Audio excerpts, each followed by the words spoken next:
Last night, or 1,000 nights ago, as you lay in the quiet darkness, you felt it. A familiar ache that has nothing to do with bone or muscle. It's a soul ache, a cellular echo of a question you have been asking for lifetimes.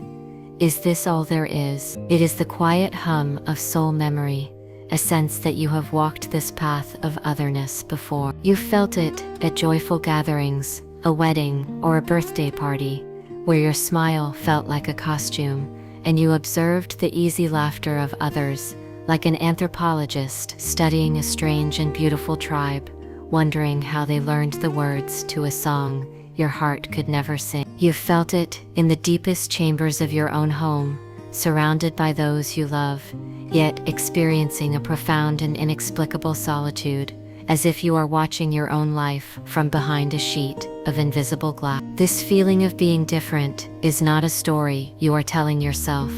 It is the fundamental frequency of your spirit. You were born tuned to a different station. You sense the unseen world as a tangible reality, the emotional residue left in a room, the history that clings to an old object, the unspoken grief that hangs between two people's cheerful words. This profound sensitivity, this spiritual porosity, is your oldest companion. And there have been times, perhaps for years on end, when it has felt like an unbearable burden, a cross you did not ask to carry. You see the world in a symphony of complex layers, in shades of meaning, color, and emotion, while so many seem content with the simple, black and white melody on the surface. This is not a judgment, it is the lonely observation of a heart that has long felt like a solitary lighthouse keeper, stationed on the most rugged and remote coast of human experience. This video, this moment, this quiet, sacred space we are now sharing,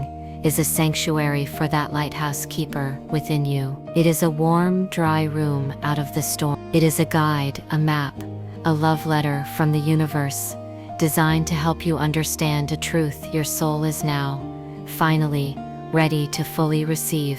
A message like this does not find you by accident. It is summoned.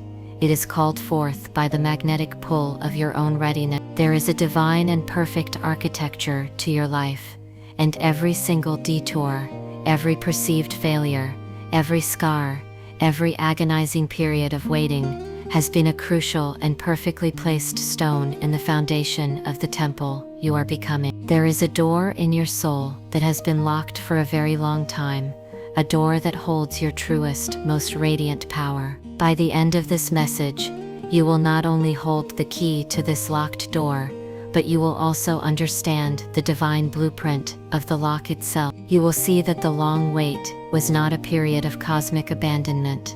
It was a sacred, loving, and absolutely necessary act of grace, preparing you for the magnificent life that is now, at this very moment, waiting to be born through.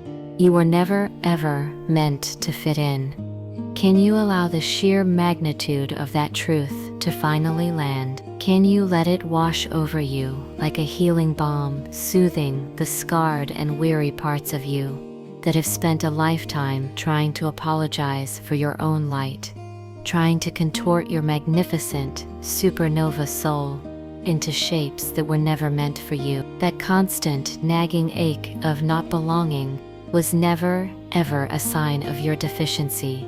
It was the unmistakable mark of your sacred designation. You were designed as a lighthouse.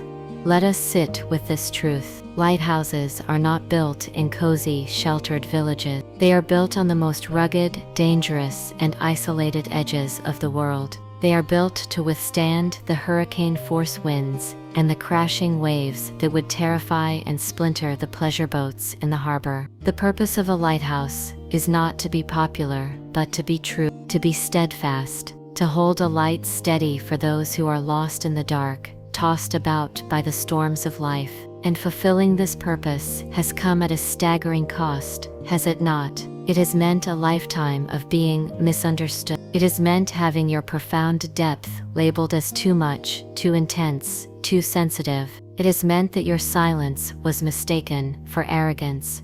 your perception mistaken for judgment. It meant watching others bond over a shared superficiality that felt to you like a foreign language. It has meant feeling the pain of the world so acutely that you've had to build walls of your own just to survive the onslaught. The pleasure boats, the well-meaning friends, family, and therapists have often given you advice from their own sunny reality. Just be more positive. Don't take things so seriously. You should get out, or they advise the lighthouse to abandon its post and come join them in the shallow, placid waters of the harbor.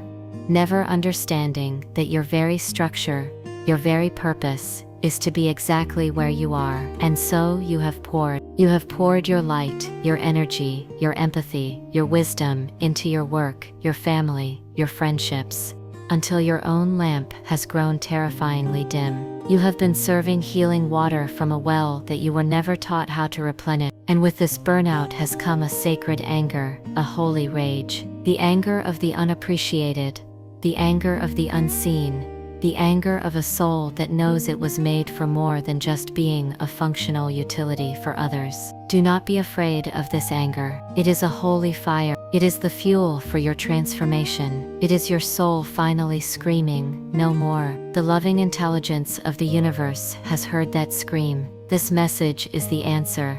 It is a hand reaching out to tell you, the season of thankless, unreciprocated pouring is over. The time has come for the lighthouse keeper to finally, blessedly, come home to herself. That hollow feeling you carry, that ache of emptiness in your solar plexus, that no worldly success, no new relationship, no external validation has ever been able to touch. It is not a void. It is a sacred space. It is a holy womb. It is the fertile, dark, and rich ground that has been cleared for a new and magnificent creation. To truly understand this, we must enter the secret, walled garden within you, a garden that has been neglected, not out of carelessness, but out of the necessity of survival. To plant the seeds of the life that is now calling to you, the vibrant, fragrant flowers of authentic joy, the deep-rooted trees of unshakable wisdom. You cannot simply toss seeds onto the barren ground. The work required now is intimate. It is patient, and it is holy. You must be willing to get on your hands and knees. First, we must identify the invasive species. Let us name them, without judgment. Is it the thorny weed of perfectionism that chokes out all joy? Is it the creeping vine of people-pleasing that strangles your own needs? Is it the deep, shadowy root of imposter syndrome that tells you that you do not belong in your own garden? We must gently, lovingly begin to pull them out, thanking them for the protection they once offered, and letting them know that their services are no longer required. Then, you must be willing to take the sharp spade of radical truth and break up the compacted, hardened earth of old, unexpressed grief. This is not about dwelling in the past. It is about aerating the soil of your soul so that new life, new oxygen, new possibilities can breathe. It requires a sacred grieving.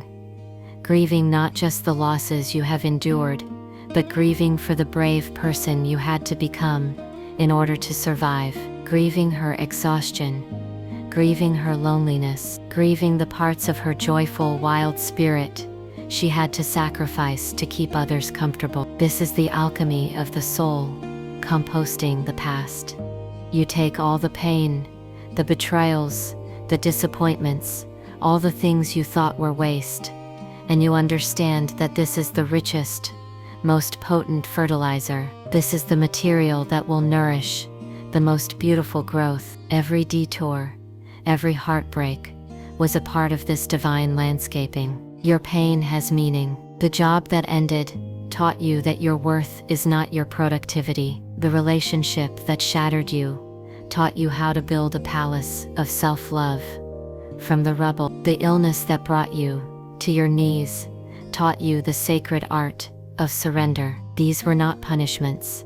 They were your soul's masterclass curriculum. Your tears were never wasted.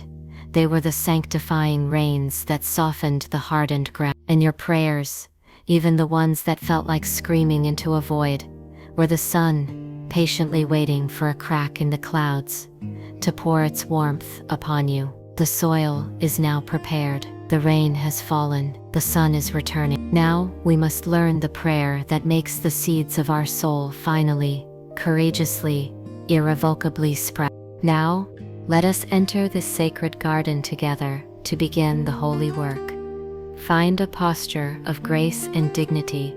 Even if you are just sitting in a chair, close your eyes. Place both hands over the center of your heart. Feel the warmth of your own touch, a gesture of profound self-compassion. Feel that steady, faithful rhythm beneath your palms. That is the drumbeat of the divine within you. It has never, not for one breath, given up on you. Let us begin the sacred descent. With each breath, imagine you are walking down a spiral staircase into the deepest chamber of your own heart, down past the noise of the mind, down past the anxieties of the day, down into a quiet, warm, and beautifully lit space. In the center of this room, you see a younger version of yourself, your inner child, the keeper of your original innocence and your deepest wounds. She may look sad or angry or afraid. Just look at her with love. Now we begin the dialogue. In the safety of this space, ask her mentally, "My brave one, what have you been trying to tell me for all these years?" And then listen. Listen with your whole being for the feeling, the image, the whisper that arises. Then ask her, "What do you need from me now, more than anything else in the world?" Listen again. She may need to hear that she is safe, that she is loved, that you will never abandon her again. Give her what she needs. Embrace her. Merge with her. This is the integration. This is coming home. And now, from this place of wholeness, we begin the prayer of reclamation. Breathe in and affirm in the sanctuary of your soul. I am my own sanctuary. I am my own safe harbor. I am the lighthouse and the keeper. The approval I have been desperately seeking from the world is, and always was, my own to give. Breathe in again, deeper this time. The fierce love I have so freely given to others. I now turn inward, upon myself. I give myself unconditional permission to rest, to heal, to feel, and to rise in my own divine and perfect time. One final, powerful affirmation. My sensitivity is my sacred oracle. My empathy is my holy power. I was born this way for a reason, and I now vow to honor my design, to protect my energy, and to use my gifts with wisdom and discernment. Feel the truth of these words resonating in every cell. The key we spoke of was never a thing to be found. It was a truth to be embodied. You have just turned it in the lock. The prayer is not the words you just said. It is the life of self-honor and self-love you will now live from this moment forward. Breathe, right now. Just breathe into this new, open, sovereign space within you. Feel that quiet, expansive lightness in your chest. That feeling is grace. It is the palpable presence of your own fully reclaimed soul. It is the universe, God, the Divine Mother, wrapping you in an embrace and whispering directly into your heart. Welcome home, beloved. Keep going. You are exactly where you need to be. The awakened life you are stepping into is not a life free of problems, but a life lived with profound presence, courage, and grace.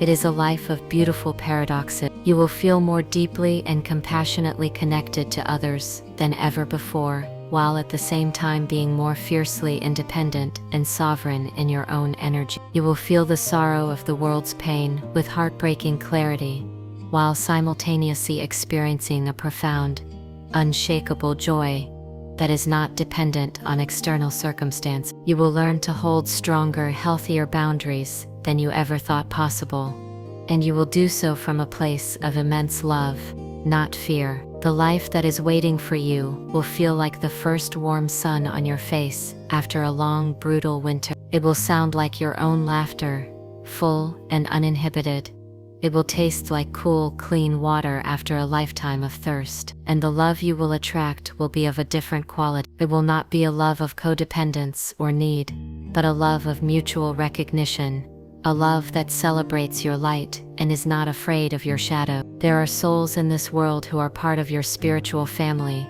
and they are waiting for you to become visible, to hold your own light high so they can find you across the dark waters. Your sacred offering to this world is not something you have to go out and create. It is your story. Your unique journey through the fire is the very medicine someone else is praying for. By healing yourself, you become a beacon of possibility for others. By choosing to honor your own soul, you give others permission to do the same. This is how we heal the world, not by fixing it, but by embodying our own wholeness, one lighthouse at a time. Please take this message, this entire journey we have been on, as the final, irrevocable sign you have been waiting for. You do not need another sign. The confirmation is you. The proof is your own breath, your own heartbeat, your own readiness to finally choose yourself. You are the one you have been waiting for. You have received the message. Now, become the message. Live it. Breathe it. Be it. With every fiber of your beautiful being.